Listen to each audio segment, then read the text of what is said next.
Hello and welcome to the EJ Tech Show. I'm Sahil and this is Sohum. And have you ever seen a big baby holding a rattle? That's what it looks like, right? This guy has been going crazy over this phone, which is the new Samsung M31s. And I'm just going to ask you right now, is it everything that you hoped it would be? You know what? Let's save that for the end of the video. Okay. I don't want to reveal everything in the beginning. In that case, let's do a little bit of a history lesson over here. So this is the Samsung M31s, which is the successor to the Samsung M31, a usually popular phone which was launched last year, and it had some really nice features. It had a 6000 mAh battery, it had an AMOLED display, and all those megapixel camera, and everything. Yeah, and so all those features have trickled down over here as well. But most of the upgrades over here are very subtle. Otherwise, it's pretty much identical to the M31, and that's not a bad thing because a lot of people like the M31. So I think Samsung's approach over here is if it ain't broke, don't fix it. Yeah, honestly, I think that's the approach Samsung goes with their M series regardless. Whether we've seen phones like the M21, the M31, the M30, M30s, Samsung usually has one recipe for these phones, and in fact one particular ingredient in that recipe, but we'll get to that later. Firstly, this has a 64 megapixel quad camera setup, which is good. It's very strong. It's something they've used before, and with their image processing, like I've said in previous reviews, it's very good. It's a very strong performer. Apart from the camera, you get a huge AMOLED display which now has an Infinity O notch. Yeah, so a 6.5-inch AMOLED display with HD plus resolution. Yeah.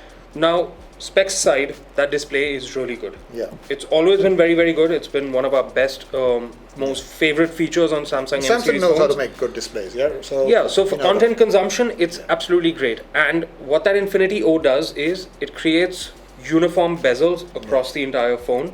There's a little bit of a chin at the bottom, which is slightly less symmetrical than the top one, but that's fine.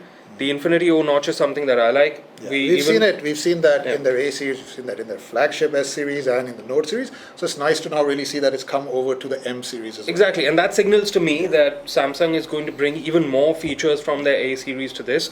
They do differentiate it by one main feature, which is the in-display fingerprint scanner. That's something that the A series gets, but the M series doesn't. But Samsung has done one really nice thing. Now, usually on the M31, etc., you have the fingerprint scanner on the back. Here, in order to make it a better design, they've put it on the side. And it's a good enough physical fingerprint scanner. And the display gets a wide one L1 certification. So full HD content. Yeah, full HD content on your Netflix, Amazon Prime, you're good to go. Yeah, and that again leads into content consumption, which is what this device is mainly geared towards. This is not supposed to be your balls to the wall, absolute maniac of a gaming machine. This doesn't have specs built for that, but it has specs for being a very good and very reliable daily driver, which is what I've pretty much made every verdict of every M series phone I've ever reviewed. That's what my verdict has been. It's a great daily driver, and this has all the earmarkings of being your next best daily driver from Samsung. Talking about daily driver, let's talk about that Exynos 96111 processor. So pretty much since the A50s, when Samsung started really going hardcore on their mid-budget phones, it's been there, that same processor. Now we're getting it over here. So it is a slightly outdated processor. I mean, I'm not even asking over here for the latest Snapdragon processor. I'm asking for a newer Exynos processor. But let's not judge a phone on the processor it should have. Let's judge it on the processor it currently has. And yes, like you said, day-to-day stuff, it's absolutely fine. For casual gaming, it'll handle it really well.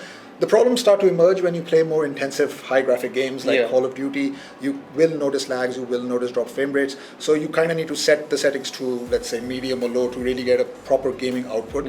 But yeah, it's more for casual gaming than it is for hardcore gaming. But for your daily multitasking tasks, your pictures, your videos, things like that, it's absolutely fine. But then again, we do need to remember that this has a 6000 mAh battery, which is massive. And honestly, that just makes everything else okay.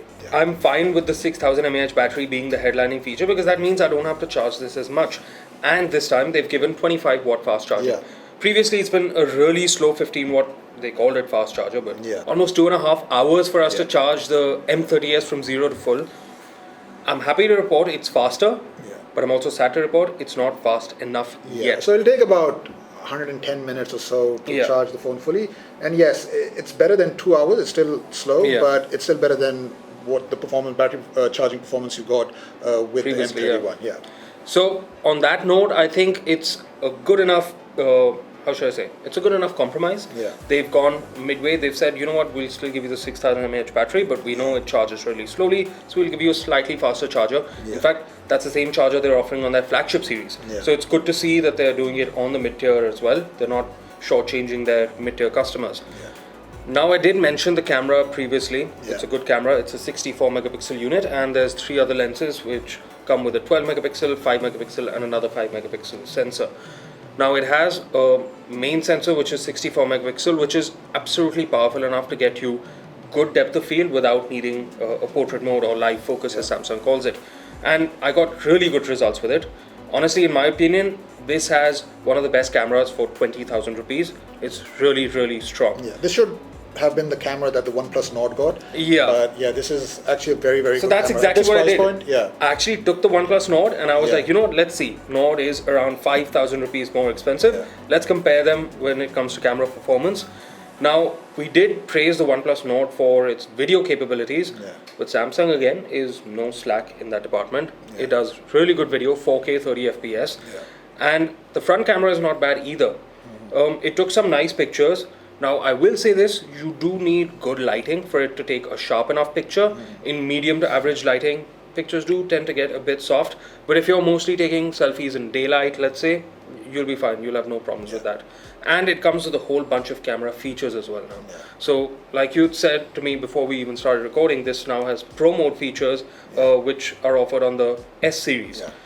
And it also gets single take, which is one of Samsung's latest features. It was one of Samsung's flagship features. Yeah. So for those of you who don't know what single take is, it's basically when you're in one of those situations that you don't know if you want to shoot a video or an image, this AI does the job for you. So when you click that single take button, the AI will take a series of photos, images, GIFs, and then you can decide which option works best for you. It's a bit like Apple's live photos, but the only difference is Samsung gives you a lot more options in the duration that it keeps the shutter open and keeps recording whatever you're doing.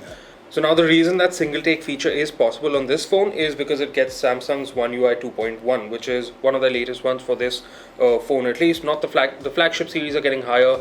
They're getting One UI 2.5. The Note series are getting but One UI. I'm guessing this will get it sooner or later too. Anyway, it's Android 10, One UI 2.1, and it's really nice and fluid. It's smooth. Apps are quick to open. There's no real lag on the home screen or while scrolling through apps. So it's absolutely fluid. No problem with that whatsoever. We've tried and tested Android One UI, and I still think this is one of the better Android skins out there. Oxygen OS is usually one of our best. I'd say Oxygen OS number 1. Number 2, at least for me, is Motorola's near clean stock Android, and then this Samsung One UI is my third. So for me, number one pick is the same. I still prefer Oxygen OS, Then but number 2 is this comes above Motorola for me at least. But again, to each their own. It's subjective, and some people don't like the big icons, etc. On Samsung. They feel it makes it. It's look good for like me because I wear thick glasses and I'm practically blind as a bat. So those big icons make a big difference to me. But still, jokes aside, it's a good screen, it's a good UI, it's a good interface, and the processor is good enough Plus to it handle runs all of on this. Android 10, so all of Google's best features are over here. Dark mode, privacy controls, digital well-being. So you've got all of that over here as well. Yeah, and Samsung in fact bundles a few extra features on top of that. For instance, this has McAfee Secure Scan. So it'll scan your phone for viruses whenever you want it to, and it'll let you know if there's any infected files on your device, so you can get rid of them immediately. But I think it's missing on a crucial feature, which I really like at least. That's Samsung Pay. You're not getting Samsung Pay on this.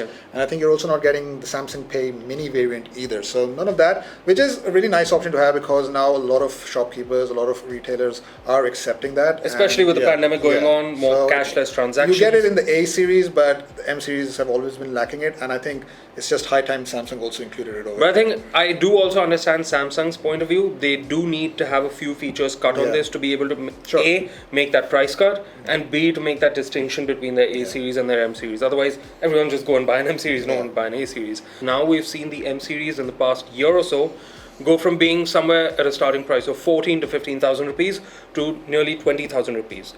In my opinion, the price is justified considering all the features that this is packing in now. In fact, I would go as far as to say that apart from the processor, this can go nearly toe-to-toe with the OnePlus Nord. But still, it's significantly cheaper, especially in this price point. Every penny matters. Now, if you're buying, let's say, a 1 lakh rupee phone, you're not going to care whether it's 1 lakh 5 versus 1 lakh 8. Yeah. But here, that 5,000 really matters to buyers. Yeah. Especially in a price-sensitive market like India, sure. Exactly. And yeah, like you said, if your main concern is raw performance, then yeah, the OnePlus Nord might be a better alternative. But if you're looking for a better camera, a better display, bigger battery life, then, way bigger battery life. way bigger battery life, then this phone has it. So in that way, it is definitely a much better and enticing option than the OnePlus Nord. Yeah. So I think that about wraps up our review of the M31s. It is truly a monster, and this is the biggest monster from the M series that Samsung has ever made.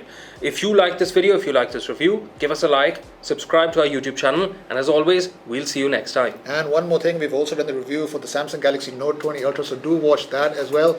It's a great video, but yeah, like you said, thank you for watching. We'll be back next week with more gadget reviews.